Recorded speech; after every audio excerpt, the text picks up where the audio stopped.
ونستغفره ونعوذ بالله من شرور أنفسنا وسيئات أعمالنا من يهده الله فلا مضل له ومن يضلل فلا هادي له وأشهد أن لا إله إلا الله وحده لا شريك له وأشهد أن محمدًا عبده ورسوله صلى الله عليه وعلى آله وصحبه وسلم تسليما كثيرا إن أصدق الحديث كلام الله وخير الهدي هدي محمد صلى الله عليه وآله وسلم وشر الأمور محدثاتها وكل محدثة بدعة وكل بدعة ضلالة وكل ضلالة في النار أما بعد فحديثي معكم إن شاء الله تعالى يكون عن الأمثال في القرآن.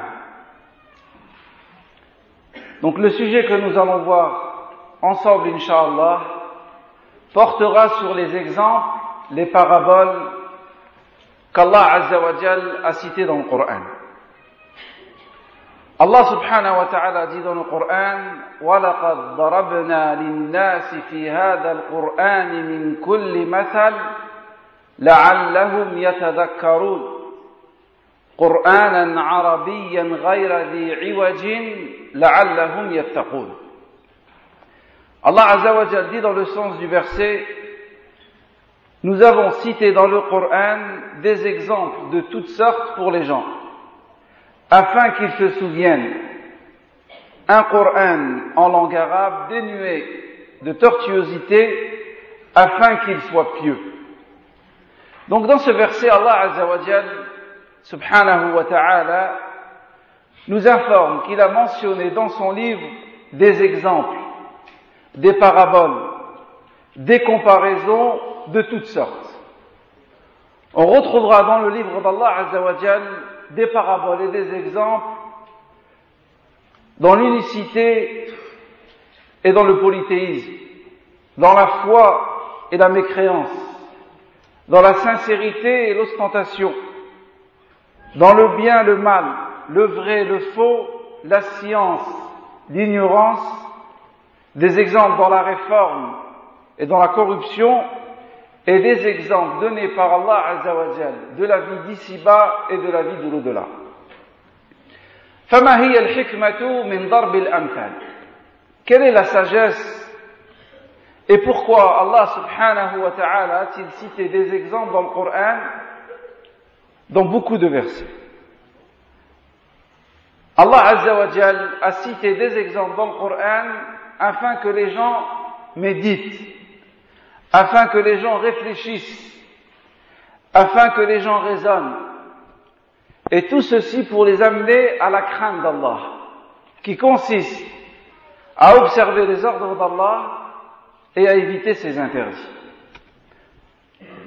Donc l'un des buts, c'est d'atteindre la crainte d'Allah Azza wa Jal. Comme Allah dit dans le Coran, وَلَقَدْ ضَرَبْنَا لِلنَّاسِ فِي هَذَا الْقُرْآنِ مِنْ كُلِّ مَثَلٍ لَعَلَّهُمْ يَتَذَكَّرُونَ إلى قوله لَعَلَّهُمْ يَتَّقُونَ. Allah Azza wa Jalla dit dans le sens du verset, nous avons cité dans ce Coran des exemples de toutes sortes pour les gens, afin que les gens réfléchissent, et un peu plus loin il dit, afin qu'ils soient pieux. Et Allah Azza wa Jalla dit aussi dans le Coran وَكَذَلِكَ أَنزَلْنَاهُ قُرْآنًا عَرَبِيًّا وَصَرَّفْنَا فِيهِ مِنَ الْوَعِيدِ لَعَلَّهُمْ يَتَّقُونَ أَوْ يُحْدِثُ لَهُمْ ذِكْرًا. Allah Azza wa Jalla dit dans le sens du verset, c'est ainsi que nous avons fait descendre sur toi un Coran en langue arabe. Nous y avons multiplié des menaces afin qu'ils deviennent pieux et afin que ce Coran les incite à s'exhorter. Ainsi, les exemples, les comparaisons, les paraboles données par Allah Azza wa Jal dans le Coran nous permettent d'assimiler une notion et de mieux la comprendre. يقرب الله المعاني إلى الأفهام. et de comprendre qu'une chose abstraite devienne concrète dans nos esprits, et pour qu'une chose lointaine soit beaucoup plus proche. Comme disent les hommes de science, bil amthal yattadihu al-maqal. Avec les exemples, et lorsqu'on donne des exemples, les choses s'éclaircissent et les notions deviennent plus claires. Et pourtant, malgré qu'Allah Azza wa Jal donne des exemples dans le Coran de toutes sortes, et qu'Allah Azza wa Jal s'adresse à l'humanité, la plupart des gens s'obstinent et la plupart des gens refusent la vérité, notamment les mécréants et les hypocrites. Comme Allah Azza wa Jal dit dans le Coran, وَلَقَدْ صَرَّفْنَا لِلنَّاسِ فِي هَذَا الْقُرْآنِ مِنْ كُلِّ مَثَلٍ فَأَبَى أَكْثَرُ النَّاسِ إِلَّا كُفُورًا. Allah Azza wa Jal dit dans le sens du verset, et certes, nous avons déployé pour les gens dans ce Coran des exemples de toutes sortes, mais la plupart des gens s'obstinent à être mécréants. Ils rejettent la vérité. Et Allah Azza wa Jal dit dans le Coran, وَلَقَدْ صَرَّفْنَا فِي هَذَا الْقُرْآنِ لِلنَّاسِ مِنْ كُلِّ مَثَلٍ وَكَانَ الْإِنسَانُ أَكْثَرُ شَيْءٍ جَدَلًا. Allah Azza wa Jal dit dans le sens du verset, et certes, nous avons déployé dans ce Coran des exemples de toutes sortes, mais l'homme est cependant celui des êtres vivants, celui qui polémique le plus. Des exemples clairs, limpides, et pourtant l'être humain polémique et rejette la vérité venant d'Allah Azza wa Jal. Mais regardez les croyants, ceux qui croient en Allah Azza wa Jal, savent que ces exemples viennent d'Allah subhanahu wa ta'ala. Ils comprennent leur sens, ils en connaissent les sagesses, ils y croient et savent qu'ils viennent d'Allah Azza wa Jal. Et Allah Azza wa Jal dit dans le Coran, Inna Allah la yastahyi an yadriba mathalan ma ba'udatan fama fawqaha. فأما الذين آمنوا فيعلمون أنه الحق من ربهم وأما الذين كفروا فيقولون ماذا أراد الله بهذا مثلا يضل به كثيرا ويهدي به كثيرا وما يضل به إلا الفاسقين الذين ينقضون عهد الله من بعد ميثاقه ويقطعون ما أمر الله به أن يوصل ويفسدون في الأرض أولئك هم الخاسرون. Dans ce verset, Allah Azza wa Jal nous montre la réaction des croyants par rapport au Coran de manière générale et par rapport aux exemples en particulier. De même, il nous montre la réaction des hypocrites et des mécréants, qu'Allah nous en préserve et qu'Allah nous en préserve tous. Allah Azza wa Jal dit, et ce verset se trouve dans Sourate al-Baqarah, il dit, Allah Azza wa Jal ne se gêne pas de donner en exemple ce qu'il veut, subhanahu wa ta'ala. Un moustique ou toute autre chose au-dessus du moustique. Et Allah nous dit, quant aux croyants, ils savent qu'il s'agit de la vérité venant de leur Seigneur, et quant aux mécréants, ils se demandent qu'a voulu Allah Azza wa Jal à travers ces exemples. Par cela, Allah Azza wa Jal égare beaucoup de gens et en guide beaucoup, mais il n'égare par cela que ceux qui désobéissent, ceux qui rompent le lien, le pacte qu'ils avaient conclu avec Allah et qui coupent ce qu'Allah Azza wa Jal a ordonné d'unir et qui sèment la corruption sur terre, ceux-là sont les vrais perdants. Donc, Inch'Allah ta'ala, avec l'aide d'Allah subhanahu wa ta'ala, sans lequel rien n'est possible, nous allons ensemble méditer certains versets du Coran où Allah Azza wa Jal mentionne des paraboles, des comparaisons, des exemples. Et Allah Azza wa Jal nous incite dans le Coran à méditer son livre. Allah Azza wa Jal dit dans le Coran, Kitabun anzalnahu ilayka mubarakun liyadabbaru ayatihi wa liyatadhakkara ulul albab.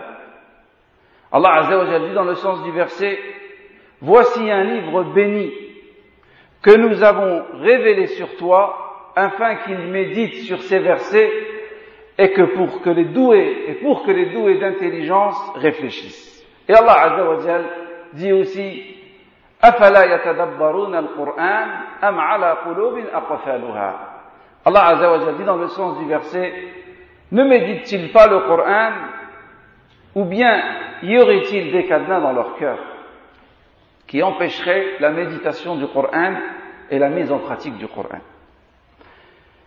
Et sachez qu'Allah Azza wa Jal vous fasse miséricorde et qu'Allah vous oriente vers son obéissance et votre succès dans cette vie et dans l'autre, que la plupart des exemples et des paraboles cités dans le Coran sont des paraboles qui nous ordonnent le tawhid, l'unicité d'Allah, et qui nous mettent en garde contre le shirk, le polythéisme et l'associationnisme. Et ceci, tout simplement, parce que le tawhid est la plus importante des obligations. De même que le shirk est le plus grave des péchés. Et le tawhid est la base de la religion, sur laquelle cette religion repose et sans lesquelles aucune action, aucune intention, aucune pratique, aucune parole ne serait acceptée. Alors que le shirk, le polythéisme, l'associationnisme en Allah Azza wa Jal annule toute action, toute œuvre. Et lorsqu'il s'agit d'un polythéisme majeur, il fait sortir la personne de l'islam. Et cette personne restera éternellement en enfer, sauf si elle se repent et si Allah Azza wa Jal guide cette personne vers le tawhid et vers la sincérité. Donc, il est donc normal, lorsque Allah Azza wa Jal cite des paraboles dans le Coran, que la plupart des paraboles qu'on y trouvera concernent le tawhid et le shirk. Ceci pour montrer l'importance du tawhid. Ceci pour montrer la gravité du shirk. Pour insister sur ce point, pour éclaircir ce point, et pour que l'homme n'ait aucune excuse devant Allah Azza wa Jal après que la vérité lui soit parvenue. Et c'est pourquoi, Inch'Allah Ta'ala, dans le cours d'aujourd'hui, et la suite sera demain, Inch'Allah Ta'ala, nous nous limiterons essentiellement sur les paraboles qu'Allah Azza wa Jal cite concernant l'importance du tawhid et la gravité du shirk.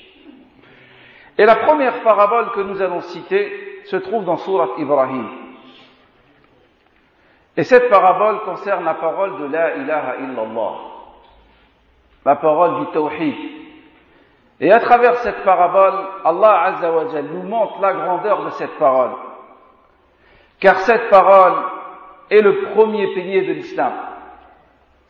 Pour qu'une personne devienne musulmane, il faut qu'elle prononce, il faut qu'elle dise La ilaha illallah. Et cette parole signifie rejeter toute forme d'adoration en dehors d'Allah et n'affirmer l'adoration exclusive à Allah subhanahu wa ta'ala. Donc dans Surat Ibrahim, Allah Azza wa Jal dit Alam tara kayfa daraba Allahu mathalan kalimatan tayyibatan ka shajaratin tayyibah asluha thabitun wa far'uha fis sama' تؤتي أكلها كل حين بإذن ربها ويضرب الله الأمثال للناس لعلهم يتذكرون ومثل كلمة خبيثة كشجرة خبيثة اجتثت من فوق الأرض ما لها من قرار يثبت الله الذين آمنوا بالقول الثابت في الحياة الدنيا والآخرة وفي الآخرة وَيُضِلُّ اللَّهُ الظَّالِمِينَ وَيَفْعَلُ اللَّهُ مَا يَشَاءُ. Allah Azza wa Jal dit dans le sens du verset, n'as-tu pas vu comment Allah Azza wa Jal propose en parabole, en exemple, une bonne parole pareille à un bel arbre, dont les racines sont fermes et dont les branches s'élèvent vers le ciel. Et cet arbre donne à tout instant ses fruits par la grâce de son Seigneur. Et Allah donne des exemples aux gens afin qu'ils réfléchissent. Ensuite, Allah Azza wa Jal dit, et la mauvaise parole est comparable à un arbre mauvais, déraciné et sans stabilité. Allah raffermit les croyants par une parole ferme dans la vie présente et dans l'au-delà, tandis qu'il égare les injustes et Allah subhanahu wa ta'ala fait ce qu'il veut. Quel est le sens de cette parole? Dans cette parabole, Allah subhanahu wa ta'ala compare la bonne parole à un arbre dont les racines sont fermes et dont les branches montent vers le ciel. Et cet arbre donne constamment des fruits. Ici, la bonne parole, il s'agit de la parole de la ilaha illallah. Le bon arbre, dont les racines sont fermes, c'est l'arbre du tawhid, l'arbre du monothéisme qui se trouve fermement ancré dans le cœur du croyant. Et les branches qui s'élèvent vers le ciel sont les actes accomplis par le croyant qui montent vers le ciel. Cet arbre donne des fruits à tout instant, comme le croyant fait des bonnes actions à tout instant. Ainsi, la personne qui témoigne du témoignage du tawhid, qui dit la ilaha illallah, qui en comprend son sens, qui comprend ce qu'implique cette parole et ce témoignage, alors cette personne fera des bonnes actions tout le temps, à l'image d'un bel arbre bien planté qui donne constamment des fruits et des bons fruits. Et le prophète sallallahu alayhi wa sallam nous dit dans le hadith qui est rapporté par Al-Bukhari wa Muslim: Inna min ash-shajari shajaratan la yasqutu waraquha wa innaha mithlu al-muslim fahaddithuni ma hi fatakallama an-nas فأخبرهم النبي صلى الله عليه وسلم قال هي النخلة. Et dans l'authentique de Al-Bukhari et de Muslim, le prophète sallallahu alayhi wa sallam nous dit: il y a un arbre, il y a parmi les arbres un arbre dont les feuilles ne tombent pas. Et cet arbre est semblable aux croyants. Alors le prophète sallallahu alayhi wa sallam a interrogé les gens et questionné les gens à propos de cet arbre. Les gens ont donné différentes réponses, et ensuite le prophète sallallahu alayhi wa sallam a dit: cet arbre est le palmier. Ceci parce que les feuilles du palmier ne tombent pas, car cet arbre est un arbre béni. Ainsi le musulman qui dit la ilaha illallah, ce musulman est béni et il fait toujours des bonnes actions qui sont acceptées par Allah subhanahu wa ta'ala. Ensuite, Allah azza wa jal compare la mauvaise parole à un mauvais arbre, déraciné et sans aucune stabilité. Ici, le mauvais arbre déraciné et sans stabilité, la mauvaise parole, c'est la mécréance et le polythéisme. Et le mauvais arbre déraciné et sans stabilité signifie que la mécréance et le polythéisme n'a aucune origine, n'a aucune preuve. Rien ne justifie la mécréance, rien ne justifie le polythéisme, et le polythéisme et la mécréance n'a aucune preuve et aucune source. Et Allah Azza wa Jalla n'accepte pas les actions de celui qui commet du shirk, ni dans cette vie, ni dans l'autre vie. Ainsi, dans cet exemple, le mécréant est à l'exemple de l'arbre mauvais. Ses actes, ses paroles n'ont ni tronc, ni branche. Elles ne parviennent pas à s'ancrer dans le sol et elles ne parviennent pas à monter dans le ciel. Et finalement, Allah Azza wa Jal nous dit qu'il raffermira le croyant avec la parole ferme, avec la parole du tawhid, au moment où l'être humain en aura le plus besoin. Alors que le mécréant, Allah Azza wa Jal ne lui permettra pas de répéter cette parole au moment où il en aura le plus besoin. Et ceci au moment de la mort. Ceci dans la tombe, lorsque les gens seront questionnés sur leur Seigneur, lorsqu'ils seront questionnés sur leur prophète et sur leur religion. Voilà pour le premier exemple. Le deuxième exemple se trouve dans Suratul Hajj. Allah Azza wa Jal dit dans le Coran: Ya ayyuhan nas, duriba mathalun fastami'u lah. إن الذين تدعون من دون الله لا يخلقوا ذبابا ولو اجتمعوا له وإن يسلبهم الذباب شيئا لا يستنقذوه منه ضعف الطالب والمطلوب ما قدر الله حق قدره إن الله لقوي عزيز.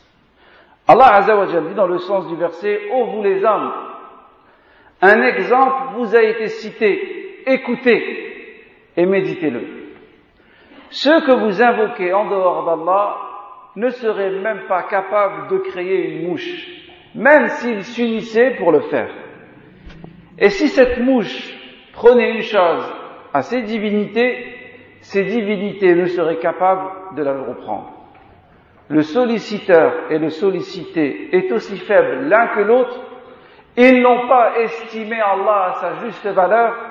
Allah est certainement le fort et le puissant. Donc cet exemple compte parmi les arguments les plus convaincants révélés par Allah Azza wa Jal pour démontrer l'ignorance des polythéistes, la médiocrité de leur esprit et pour éradiquer toute cause de shirk dans le cœur. Pourquoi ? Car une divinité doit avoir le pouvoir de création. Et elle doit aussi pouvoir épargner à ceux qui l'adorent tout ce qui leur est nuisible.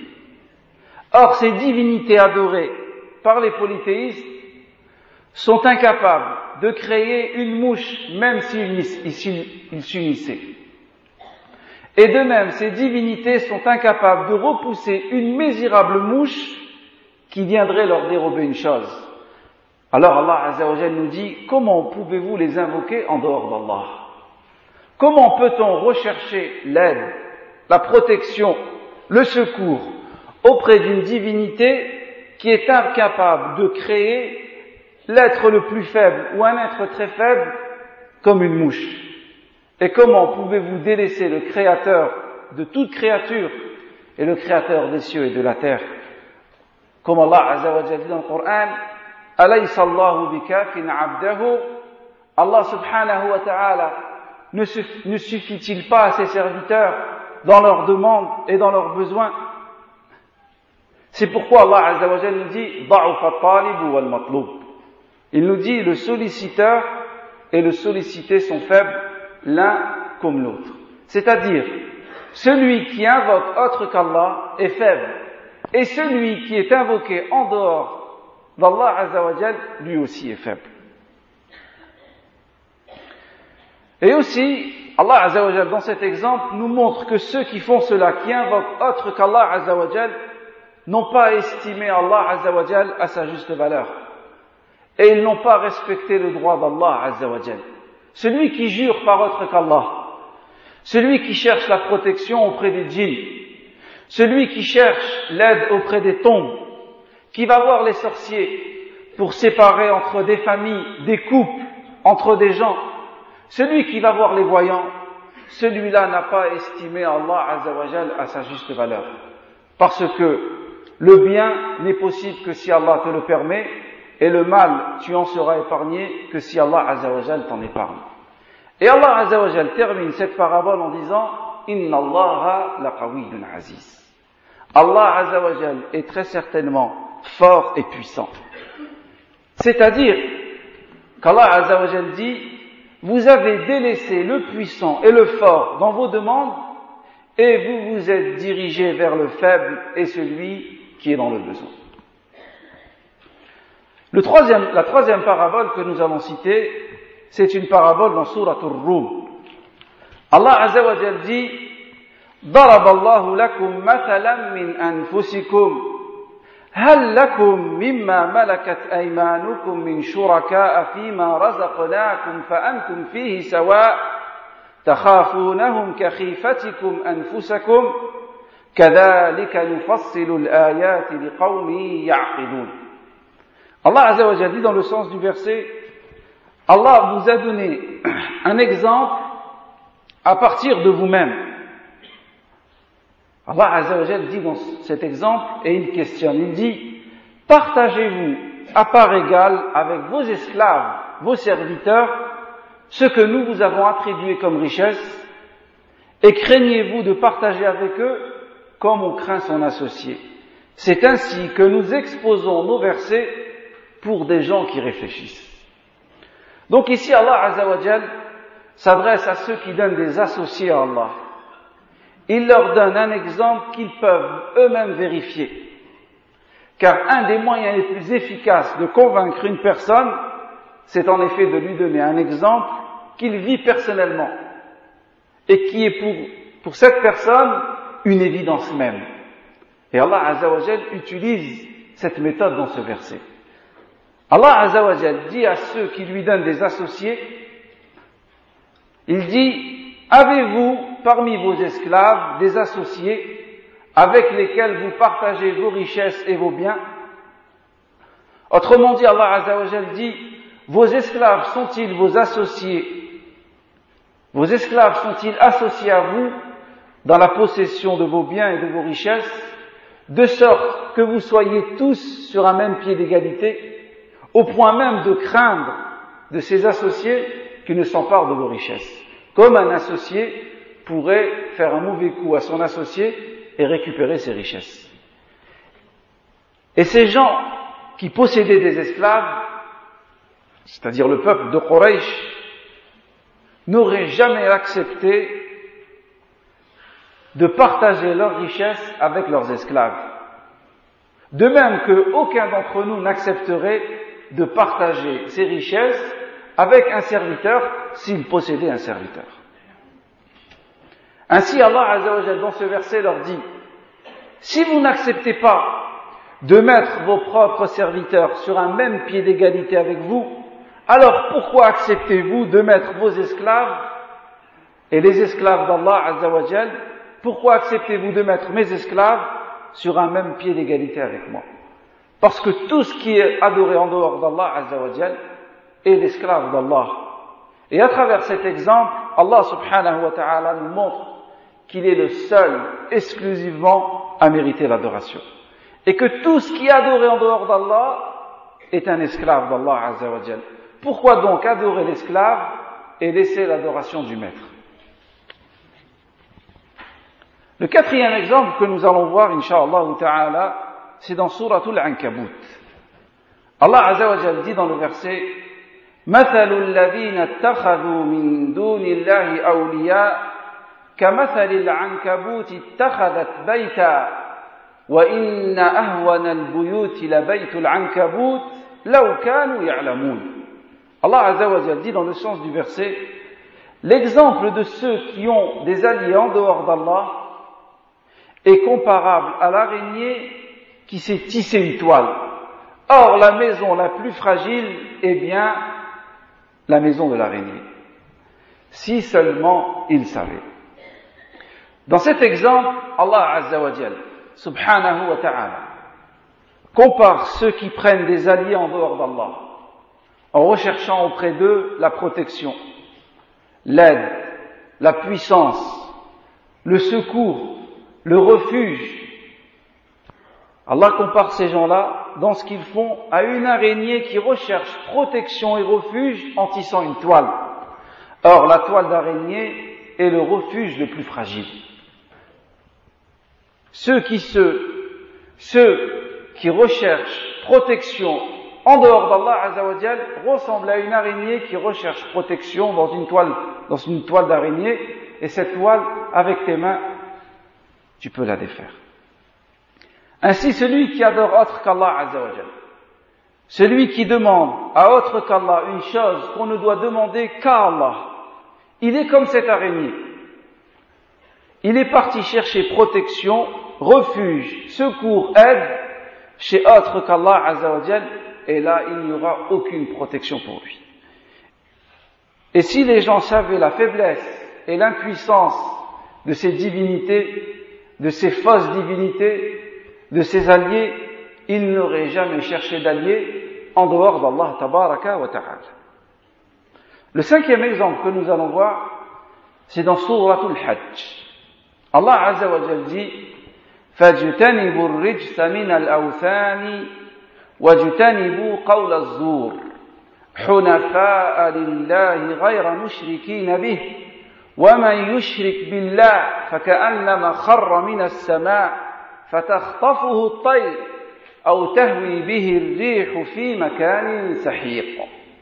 Allah Azza wa Jalla dit dans le sens du verset, écartez-vous donc de la souillure des idoles, et écartez-vous donc des paroles mensongères. tout en vouant un culte exclusif à Allah, sans rien lui associer. Et Allah dit, car celui qui est associé avec Allah, c'est comme s'il tombait du haut du ciel, et que des oiseaux le saisissent, et que le vent le précipite dans un abîme très profond. Observez ici à quel point cette image correspond à l'état du polythéiste qui adore autre qu'Allah Azza wa Jalla. Et il y a deux manières de comprendre cette parabole. La première manière de comprendre cet exemple qu'Allah Azza wa Jalla nous cite dans Souratul Hajj, c'est qu'ici Allah Azza wa Jalla nous informe que celui qui adore autre qu'Allah est comparé à un homme qui a causé sa propre perte, à l'image d'une personne qui fait une chute libre, et pendant qu'elle est en train de tomber du haut du ciel, des oiseaux se dirigent vers lui pour le manger, et cette personne se trouve déchiquetée, se trouve éparpillée dans leur gosier. Et cette personne est emportée par un vent dans une contrée lointaine, en atterrissant et en s'écrasant sur le sol, qu'Allah nous en préserve. Ceci est l'état et l'exemple de celui qui adore autre qu'Allah Azza wa Jalla. Une autre manière de comprendre cet exemple qu'Allah Azza wa Jalla nous cite, c'est qu'Allah Azza wa Jalla compare ici la foi et le monothéisme dans sa grandeur, dans son hauteur, son étendue et sa grande importance. Allah Azza wa Jalla, il le compare à l'élévation du ciel. Lorsque tu lèves ta tête vers le ciel, tu constates sa hauteur, alors sache que le tawhid est encore plus haut. Ainsi, Allah Azza wa Jalla a également comparé celui qui délaisse le tawhid, il le compare à une personne qui fait une chute du haut du ciel vers l'endroit le plus bas. Imaginez-vous, il est descendu de l'endroit le plus haut pour descendre vers l'endroit le plus bas. Autrement dit, celui qui délaisse l'adoration d'Allah Azza wa Jalla, ou qui adore un autre qu'Allah avec Allah Azza wa Jalla, c'est comme s'il avait refusé d'être en haute considération chez Allah Azza wa Jalla, et il a accepté d'être dans les niveaux les plus bas, qui est le shirk. Et Allah Azza wa Jalla, subhanahu wa ta'ala, a également comparé dans ce verset les diables, qui poussent la personne à tomber dans le shirk, à ces oiseaux qui viennent déchiqueter et dévorer cette personne pendant sa chute du ciel. Car celui qui tombe dans le shirk par Allah, il est la proie des shayatins. Et Allah Azza wa Jalla compare aussi dans ce verset les passions, les penchants qui mènent la personne dans un égarement lointain à une tempête qui emmène une personne dans une contrée lointaine. Imaginez-vous une personne dans le désert et une tempête se lève. Si cette personne ne connaît pas, où cette tempête peut-elle amener cette personne? De la même manière, celui qui suit ses passions, ce que lui dictent ses passions, celui-là forcément ira dans un égarement lointain.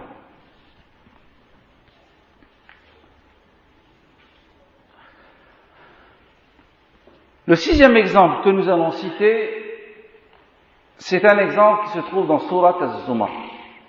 Allah Azza wa Jalla dit dans le Coran: ضرب الله مثلا رجلا فيه شركاء متشاكسون ورجلا سلما لرجل هل يستويان الحمد لله بل أكثرهم لا يعلمون. Allah Azza wa Jalla dit dans le sens du verset, Allah donne en exemple un serviteur qui appartient à plusieurs maîtres, qui se querelle à son sujet. Et il donne en exemple un autre serviteur qui appartient à un seul maître. Ces deux serviteurs sont-ils égaux? Alhamdulillah, pureté, louange à Allah Azza wa Jal, la plupart d'entre eux ne savent pas.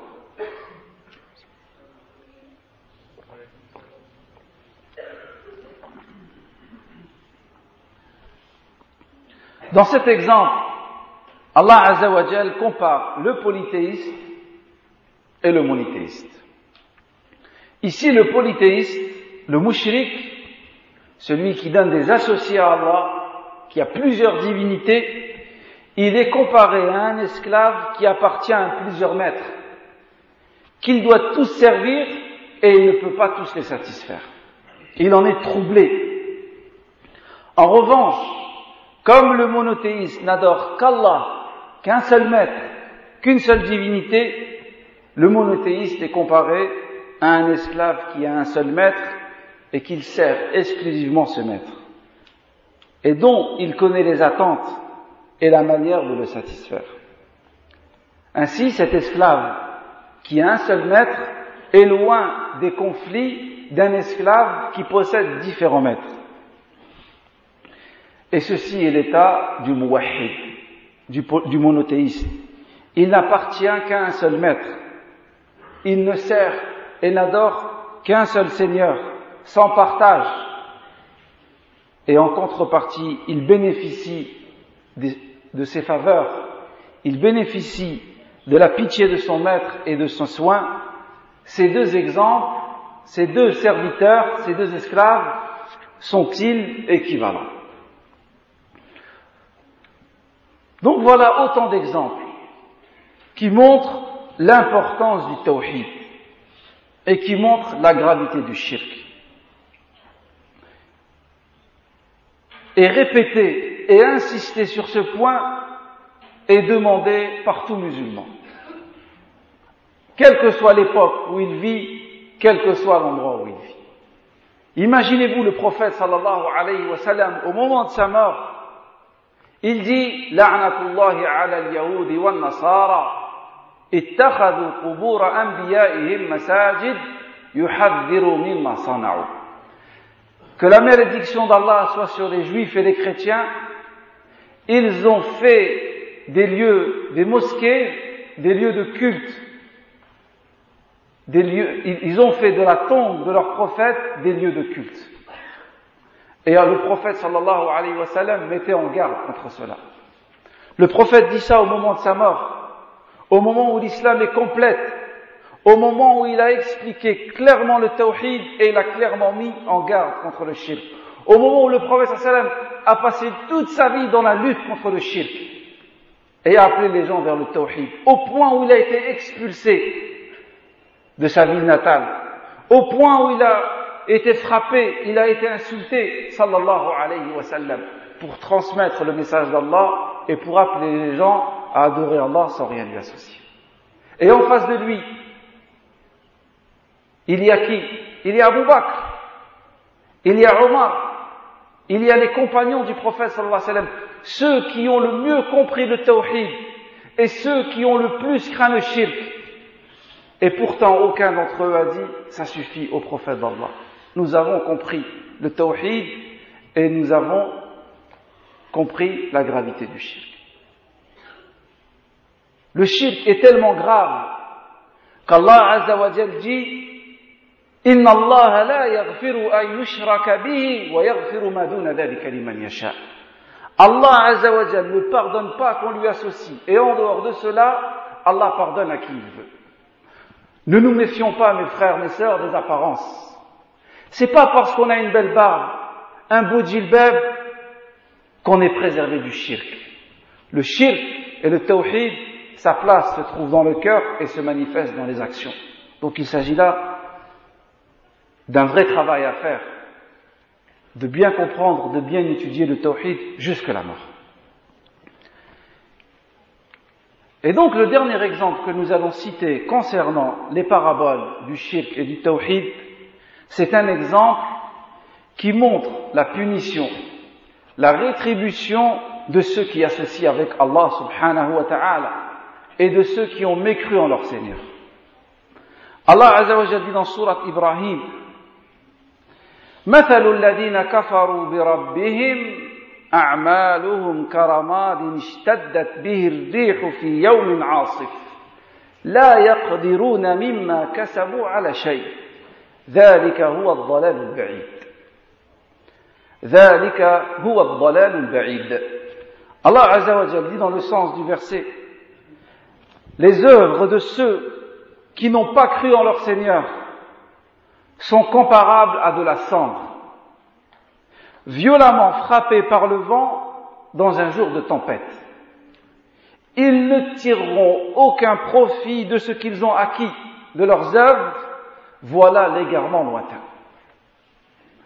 Allah Azza wa Jalla ici a comparé les actes des mécréants, les actes de ceux qui donnent des associés à Allah Azza wa Jalla, du point de vue de la nullité et du point de vue de l'inutilité le jour de la résurrection. Il a comparé ces actes à de la cendre, à un tas de cendre sur laquelle vient souffler un vent violent par un jour de tempête. Imaginez ce tas de cendres en train de s'éparpiller à droite et à gauche. Et ceci, car les actes des mécréants, les actes de ceux qui meurent sur le shirk, et personne parmi nous n'est à l'abri de mourir sur la mécréance et de mourir sur le shirk. Car les actes de ces personnes ne sont basés sur aucune foi. Ils ne sont pas basés sur la foi. Et ils ont voué un culte à autre qu'Allah subhanahu wa ta'ala, ou parce qu'ils ne sont pas conformes à la législation d'Allah. Ces actes ont été rejetés parce que soit ces personnes ont mécru à Allah, soit ils ont associé avec Allah tout en adorant Allah, ou soit ils ont fait des actes qui ne sont pas conformes à la législation d'Allah subhanahu wa ta'ala. Et voilà pourquoi ils n'en tireront aucun profit. Ils ne tireront aucun profit de leurs actes, et leurs actions ne leur seront d'aucune utilité le jour de la résurrection. Et ils n'en verront aucune récompense. Et regardez ici, Allah Azza wa Jal a comparé ces actions qui sont nulles, qui sont rejetées, qui sont annulées. Allah Azza wa Jal a comparé ces actions et ces œuvres à de la cendre.